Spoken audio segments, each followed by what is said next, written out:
Assalamualaikum warahmatullahi wabarakatuh.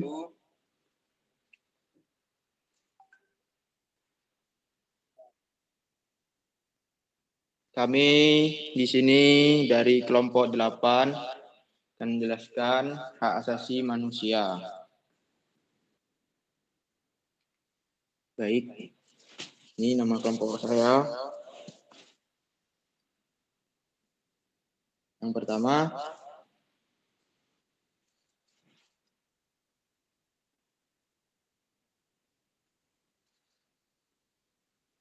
boleh dijelaskan sama Bapak Adi.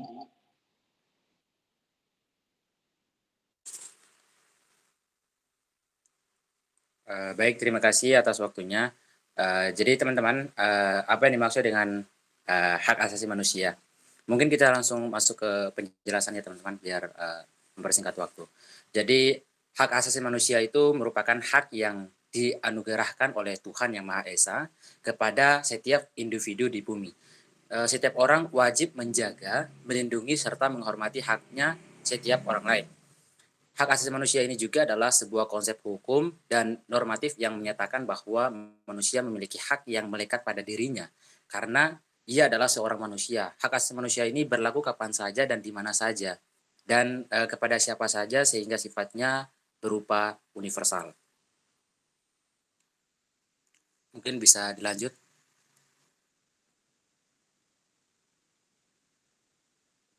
Oke, bagaimana sejarah dan dasar dari hak asasi manusia? Boleh dikembali? Sorry. Oke teman-teman, jadi sejarah hak asasi manusia atau yang biasa dikenal dengan hak asasi HAM itu berawal dari dunia barat atau Eropa. Nah, di mana seorang filsuf Inggris pada abad ke-17 yaitu John Locke, dia itu merumuskan adanya hak alamiah atau natural right yang melekat pada setiap manusia yaitu hak atas hidup, hak kebebasan dan hak apa itu?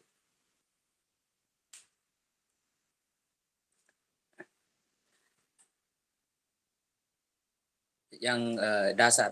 Terdapat dua undang-undang yang menjadi landasan perlindungan dan penegakan HAM di Indonesia, yaitu Undang-Undang Nomor 39 Tahun 1999 tentang Hak Asasi Manusia dan Undang-Undang Nomor 26 Tahun 2000 tentang Pengadilan Hak Asasi Manusia atau HAM. Oke, next.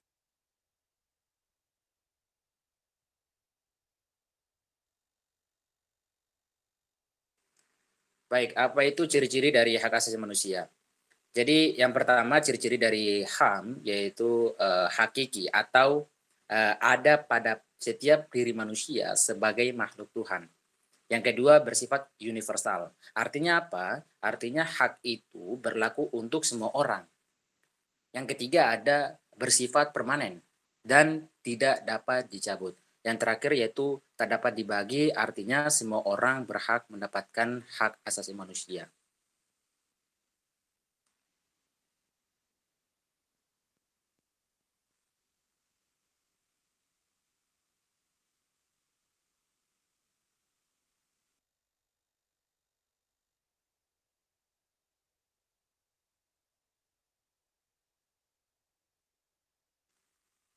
Oke, mungkin bisa dilanjut, Saudari Riris.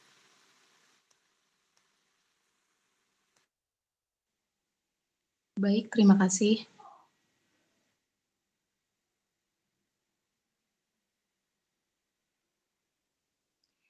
Bisa kembali ke bagian 4.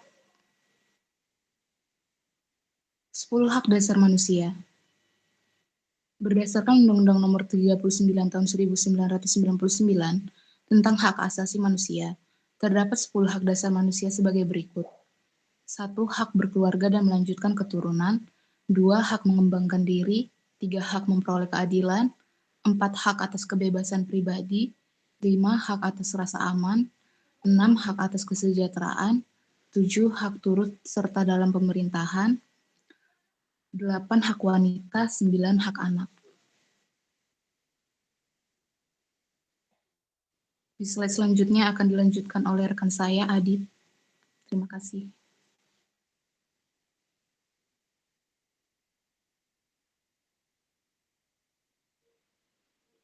Baik, yang kelima ini macam-macam ya.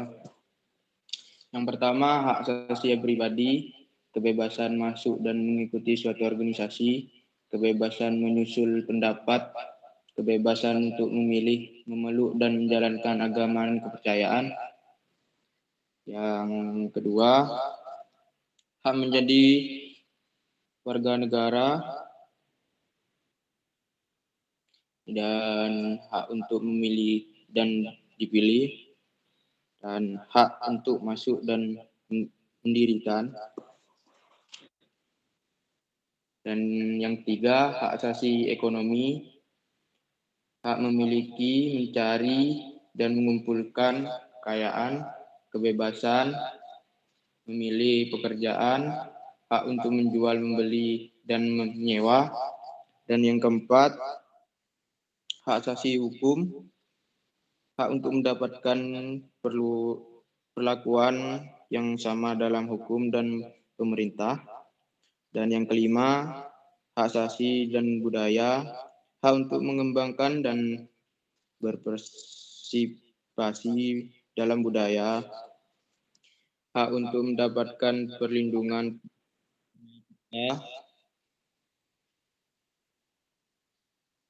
hak untuk mendapatkan pendidikan,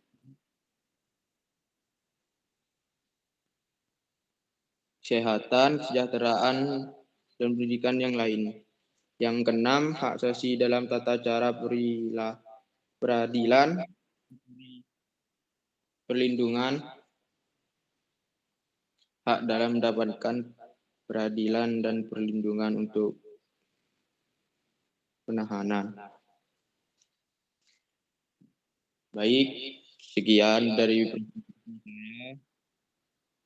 mungkin kita masuk dalam sesi tanya-tanya. Boleh ada pertanyaan 1 atau 2 dan 3 dan 4, 5.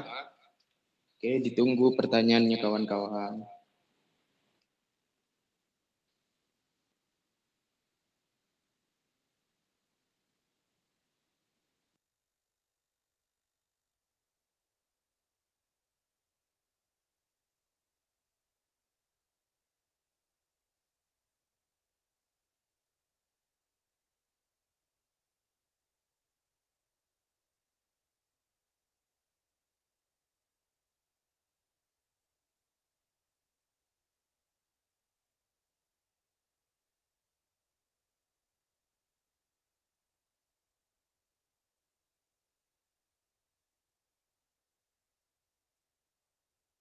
Mungkin dari teman-teman ada yang mau bertanya, dipersilakan.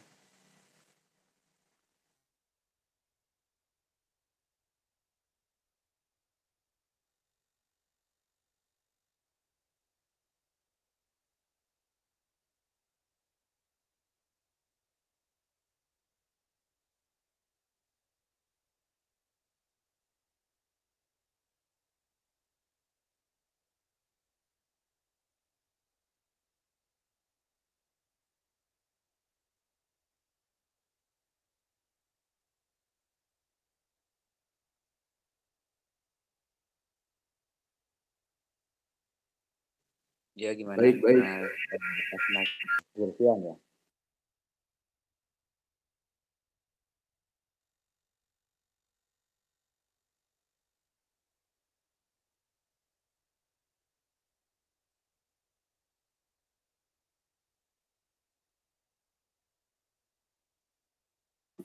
Baik.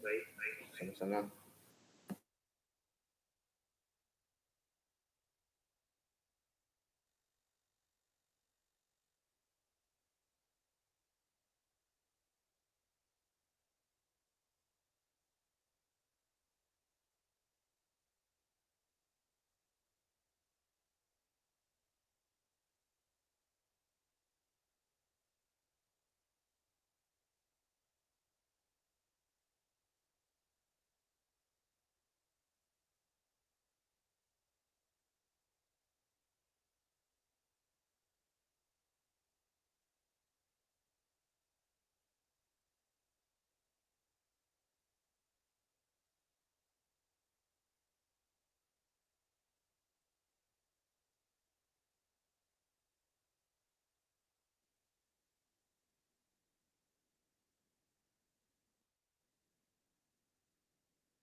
Sebenarnya yang bertanya tadi bertanya ke kelompok kelas C atau D atau dua-duanya?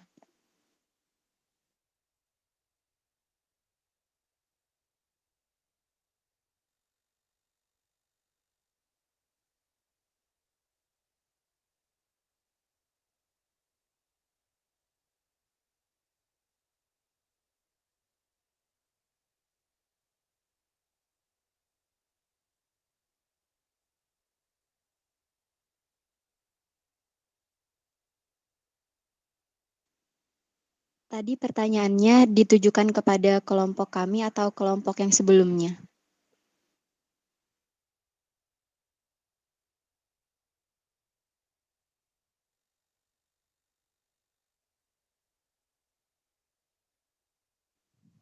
Baik, kalau begitu izinkan saya menjawab.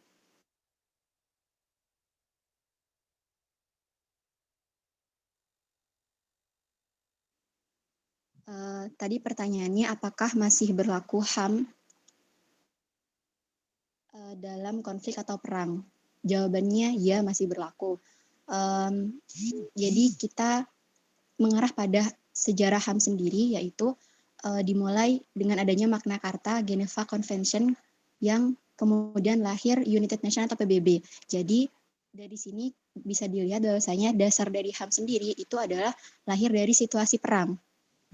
Lalu negara-negara anggota PBB itu meratifikasikan Geneva Convention dan masuk ke struktur hukum negara dan negara anggota. Sehingga kalau misalnya HAM itu lahir daripada situasi perang, maka jawabannya adalah masih berlaku. Apakah kurang jelas?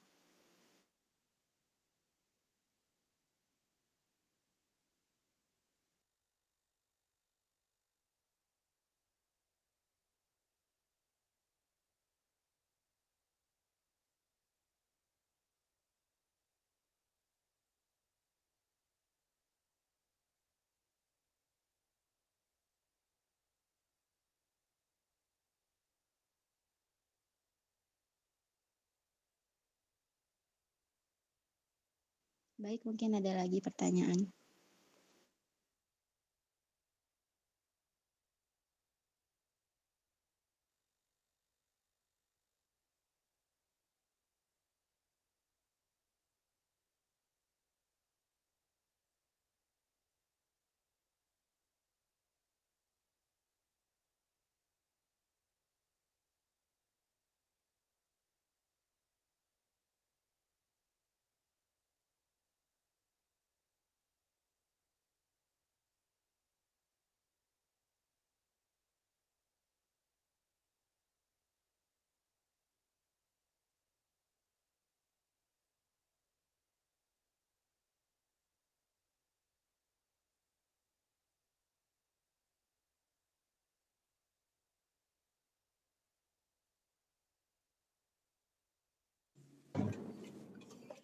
Ada pertanyaan yang belum dijawab?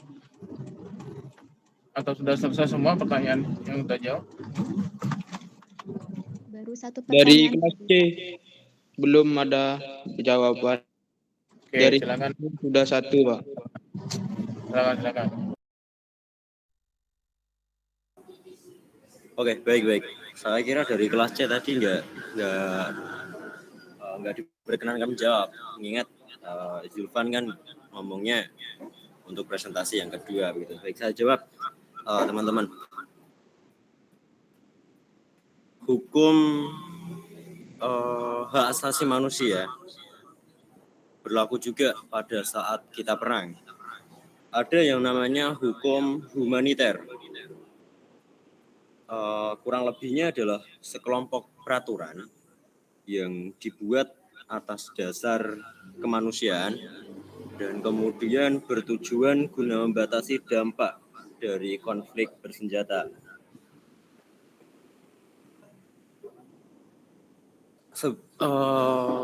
Pada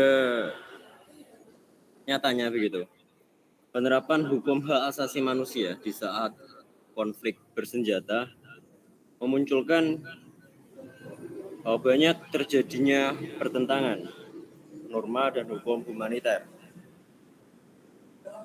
Lantas, guna mengatasi permasalahan hukum serupa,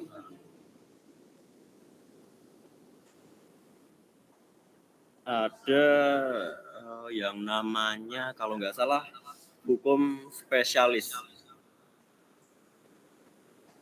di mana hukum terkait harus melihat pada situasi konkret dan dalam kaitannya dengan aturan hukum. Hukum terkait digunakan guna menafsirkan hubungan antara hukum humaniter internasional dengan HAM. Mungkin kalau teman-teman pernah ikut dalam PMR gitu, dalam Palang Merah Remaja,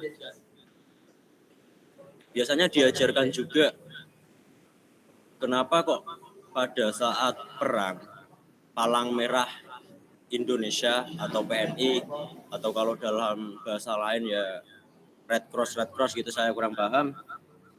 Dalam tujuan utama PMI membantu manusia begitu.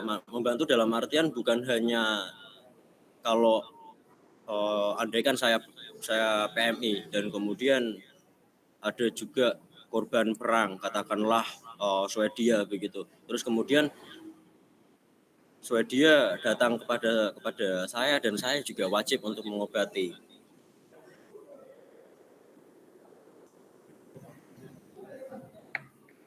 Bukan tentang teman-teman, bukan tentang siapa yang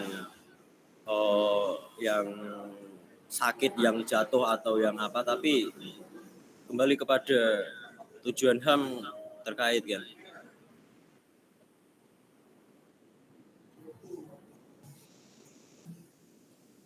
Terus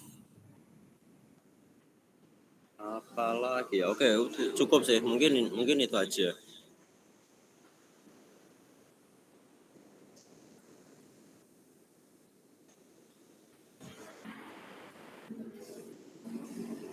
Sampun Pak Wahid. Ya, sudah ya. Jadi saya mau tambah sedikit saja, review sedikit singkat terkait dengan materi hak asasi manusia. Jadi apa yang disampaikan kelompok 8 tadi sudah benar dan sudah cukup lengkap. Jadi pertama, kalau kita bicara hak asasi manusia, kita akan bicara definisi ya dari pasal 1 ayat 1 Undang-Undang Nomor 39 Tahun 99 tentang hak asasi manusia. HAM itu apa? HAM itu adalah seperangkat hak yang melekat, yang paling dasar yang dimiliki oleh manusia karena anugerah dari Tuhan Yang Maha Esa. Jadi HAM itu ada karena kita sebagai manusia, bukan diberi begitu ya. Jadi hak asasi manusia itu bukan diberi, tapi memang hak alami ada, atau natural rights, atau hak yang memang kodrat, hak yang natural yang memang dimiliki oleh setiap orang atau setiap manusia yang ada di dunia. Sehingga dari definisi itu, prinsip hak asasi manusia yang paling utama adalah prinsip universalitas atau universal begitu ya. Jadi hak asasi manusia berlaku kepada setiap orang, tidak terbatas ruang, waktu ataupun kebangsaan gitu ya. Tidak terbatas juga rasnya apa, golongannya apa, etnisi apa. Sehingga hak asasi manusia wajib dilindungi, dihormati dan dipenuhi oleh negara begitu ya, dan setiap orang, kelompok masyarakat, individu itu wajib menghormati hak asasi manusia orang lain. Jadi secara konsep hak asasi manusia sebenarnya timbul lahir karena memang hakikat dari manusia itu sendiri begitu ya.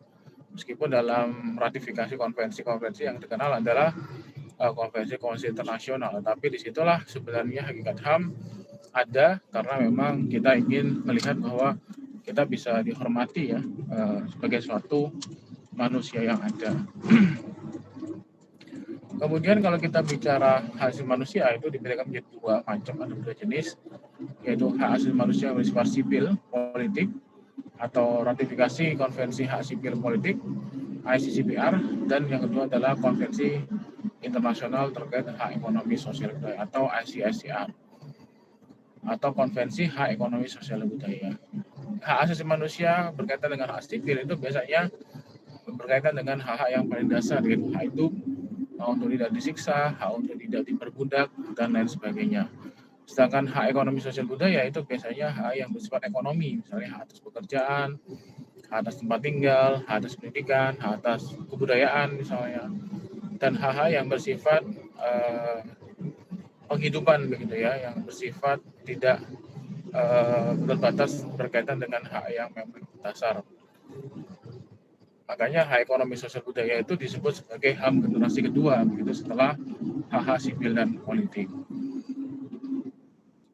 Kemudian kalau kita bicara hak asasi manusia juga ada beberapa konteks hak asasi manusia yang tidak bisa dikurangi begitu atau non-derogable rights, dan ada hak asasi manusia yang bisa dikurangi atau derogable rights. Non-derogable rights itu biasanya hanya berkaitan dengan hak yang bersifat dasar gitu ya, hak untuk hidup, hak untuk dari siksa, itu tidak boleh dikurangi sedikit pun. Karena kalau itu dikurangi maka itu akan berkaitan dengan penghidupan manusia itu. Dia akan bisa meninggal dunia ataupun bahkan menderita dan tersiksa ya berkaitan dengan hidupnya. Tapi kalau hak asasi manusia yang bisa dikurangi, misalnya hak yang bersifat tadi ekonomi, sosial, dan budaya, hak atas mendapatkan informasi misalnya, karena informasi itu bisa dibatasi. Hak untuk menyampaikan pendapat begitu ya, pendapat itu dibatasi karena kalau pendapat yang menyinggung orang lain atau menfitnah orang lain maka dia bisa melanggar hukum. Maka hak kebebasan berpendapat itu bisa dibatasi. Hak untuk berekspresi juga bisa dibatasi sepanjang memang ketentuan yang ada itu mengatur mengenai pembatasan hak-hak tersebut. Tapi hak yang memang mendasar, hak yang memang ada dalam diri manusia secara mendasar itu tidak bisa dikurangi sedikit pun begitu ya. Dalam konteks ini kita tidak bisa mengurangi hak untuk hidup gitu, karena hak untuk hidup itu adalah hak yang memang mendasar yang memang diberikan oleh Tuhan yang Maha Esa.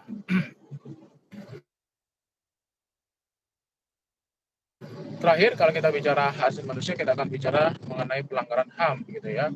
Kita banyak mengenal apa istilah pelanggaran HAM. Oh, dia melanggar HAM dan sebagainya. Tapi kita harus pahami bahwa ada dua jenis konteks pelanggaran hak asasi manusia. Yang pertama adalah pelanggaran hak asasi manusia yang bersifat biasa atau pelanggaran HAM biasa. Yang kedua adalah konteks pelanggaran hak asasi manusia yang bersifat berat atau pelanggaran HAM berat.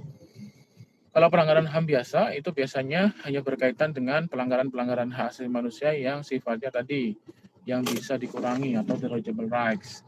Hak atas informasi misalnya, hak atas kebebasan berpendapat, berekspresi, kemudian berkumpul gitu ya, hak untuk mendapatkan pekerjaan misalnya dan sebagainya. Semua bisa dikurangi dan ketika terjadi pelanggaran memang bisa disebut sebagai pelanggaran HAM biasa.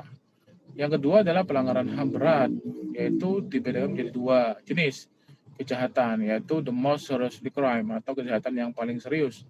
Di Indonesia kita mengenal hanya ada dua pelanggaran HAM berat, tetapi di dunia internasional kita mengenal 4 jenis pelanggaran HAM berat. Kalau di Indonesia kita hanya dua, yaitu kejahatan genosida dan kejahatan kemanusiaan. Genosida mungkin kalian tahu adalah suatu kejahatan pembunuhan massal atas ras, etnis, golongan tertentu. Misalnya Nazi misalnya, Pol Pot, pembantaian Rohingya di Myanmar, dan beberapa pembantaian yang terjadi atas dasar suku, ras, etnis, dan golongan tertentu. Di Indonesia ada pembantaian terhadap simpatisan G30 SPKI. Yang kedua, kejahatan kemanusiaan itu sama, tapi bentuknya lebih luas, begitu ya, tidak ditujukan kepada ras, etnis, golongan agama, tapi ditujukan kepada masyarakat sipil, begitu ya. Serangan terhadap sipil yang bersifat struktur, sistematis, dan masif yang dilakukan oleh aparat negara. Pelanggaran HAM berat itu biasanya memang dilakukan oleh aparat negara, tidak mungkin dilakukan oleh aparat biasa atau orang-orang biasa, karena pelanggaran HAM berat biasanya dilakukan menggunakan senjata, begitu ya, menggunakan alat yang memang ada disediakan oleh negara. Dan disitulah aktor-aktor pelanggar HAM itu diadili dalam suatu pengadilan yang bersifat khusus, yaitu disebut sebagai pengadilan hak asasi manusia. Jadi dua itu yang ada di Indonesia. Meskipun kita tahu di internasional ada namanya kejahatan perang, tadi sempat disinggung, yaitu hukum humaniter internasional. Di Indonesia kenapa nggak dimasukkan kejahatan perang? Karena memang kita belum memasukkan itu sebagai suatu kejahatan yang luar biasa. Karena mungkin perang itu mungkin hanya bisa terjadi di internasional, tapi sebenarnya kita juga berpotensi untuk melakukan perang gitu ya. Maka ketika ada kejahatan perang, maka disitulah ada pelanggaran hak asasi manusia. Rumah sakit, institusi pendidikan, masjid, rumah ibadah, itu semua tidak boleh diserang begitu ketika terjadi perang. Gitu ya. Anak-anak, perempuan misalnya, kemudian tadi yang disebut sebagai Red Cross Internasional atau Parang Merah Internasional dan tenaga medis itu juga tidak boleh diserang begitu dalam hukum humaniter. Dan terakhir adalah kejahatan agresi, yaitu kejahatan yang melakukan serangan terhadap negara lain yang mungkin sekarang kita kenal, yaitu Israel begitu ya, yang menyerang Palestina, yang melakukan agresi terhadap Palestina. Itu sebenarnya adalah kejahatan HAM berat begitu ya, yang memang harusnya secara internasional dihukum begitu ya. Tapi banyak memang dalam kasus pelanggaran HAM berat pelakunya atau aktor-aktor pelanggar HAM itu tidak bisa diseret ke pengadilan karena memang dia sulit diseret karena dia ada kaitan dengan politik negara begitu ya, ada kaitannya dengan kebijakan negara sehingga dia akan sulit diseret di muka pengadilan. Tapi itulah PR kita bersama, kita masih punya PR 13 kasus pelanggaran HAM berat masa lalu, terakhir di Semanggi 1, Semanggi 2, Trisakti, Talang Sari, kemudian kasus G30 SPKI misalnya, yang masih sekarang ada, Tukun Santet dan sebagainya, itu semua kasus yang merupakan kasus pelanggaran berat dan wajib harus diselesaikan oleh negara. Baik penyelesaian secara yudisial, secara pengadilan, ataupun penyelesaian secara non-yudisial, atau rekonsiliasi, restitusi, dan rehabilitasi. Jadi itu kira-kira sebenarnya penjelasan dari saya berkaitan dengan hak asasi manusia. Nanti selebihnya bisa dibaca di materi saya. Oke, sampai sini ada yang mau ditanyakan? Silakan.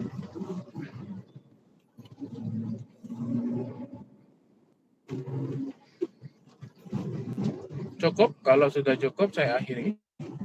Kita ketemu di minggu depan dengan presentasi kelompok selanjutnya dari kelas ilmu komunikasi. Kurang lebihnya itu saya mohon maaf apabila ada kesalahan. Wabillahi taufiq wal hidayah. Wassalamualaikum warahmatullahi wabarakatuh. Waalaikumsalam. Waalaikumsalam warahmatullahi wabarakatuh. Thank you, Pak. Imung posisi. Imung posisi imung.